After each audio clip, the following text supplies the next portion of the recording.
جن کے دل کو اللہ نے امانت دار پایا ان کے دل میں محبت علی اتار دیا. جن کے دل کو میں ایک مثال دیتا ہوں. میرے پاس جیسے سونے کی گھڑی ہے, سونے کی گھڑی ہے. اگر مجھے یہاں سے مالیگاؤں جانا ہو اور مجھے ڈر ہو کہ یہ سونے کی گھڑی چوری ہو جائے گی, تو میں جو آپ لوگوں میں سے دیکھوں گا کہ آپ لوگوں میں سے کون سب سے زیادہ امانت دار ہے. میں آپ لوگوں کو دیکھوں گا کہ آپ لوگ میں سے کون سب سے زیادہ امانت دار ہے. تو جو سب سے زیادہ امانت دار ہوگا میں اسی کے پاس اپنی سونے کی گھڑی دوں گا. لو بھیا, میں جب واپس آؤں گا تو مجھے ویسے ہی لوٹا دینا. اسی طرح اللہ نے لوگوں کے دلوں کا جائزہ لیا. جس کے دل امانت دار پایا اللہ نے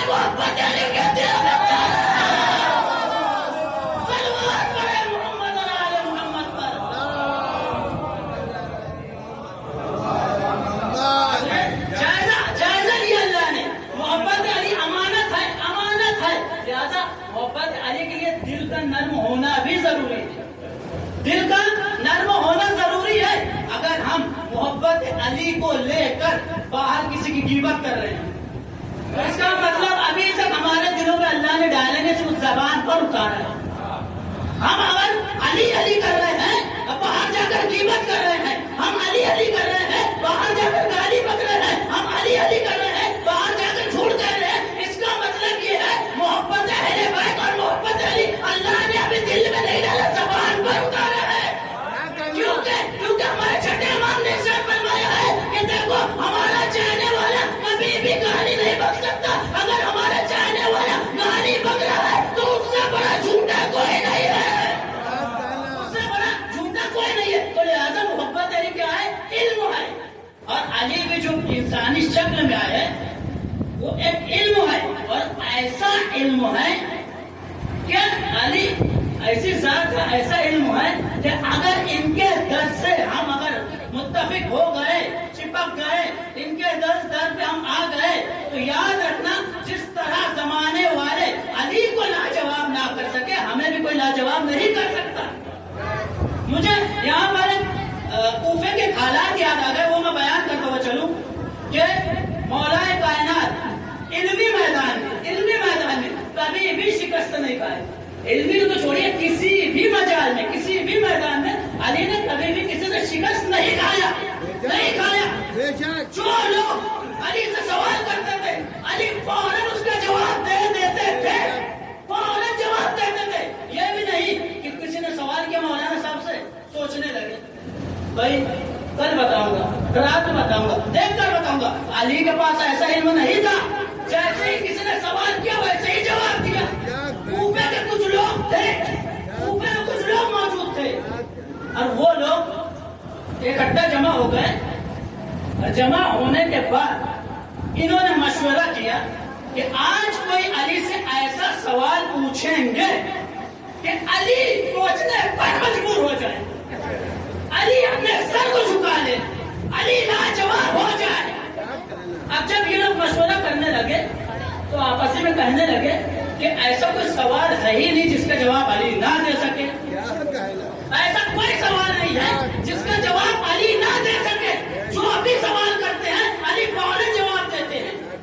تو کوفہ میں انہوں نے مشورہ کیا کہ مسجد سہلہ کے پیچھے ہمارا ایک سب سے بڑا عالم رہتا ہے جو سال میں ایک مرتبہ نکلتا ہے.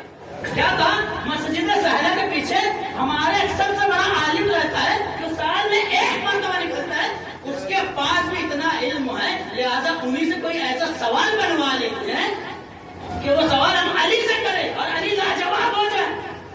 لوگ مسجد سہلہ کے پیچھے گئے, اس کے گھر کے قریب آئے, اس کے نکلنے کا انتظار کرنے لگے, اور جب اس کے نکلنے کا وقت آئے تو وہ گھر سے باہر نکلا تو سارے یہودی اس کے قدموں میں گر گئے. سارے یہودی اس کے قدموں میں گر گئے. کہنے لگا کہ کیا بات ہے, تم اس طرح میرے قدموں میں کیوں گر گئے؟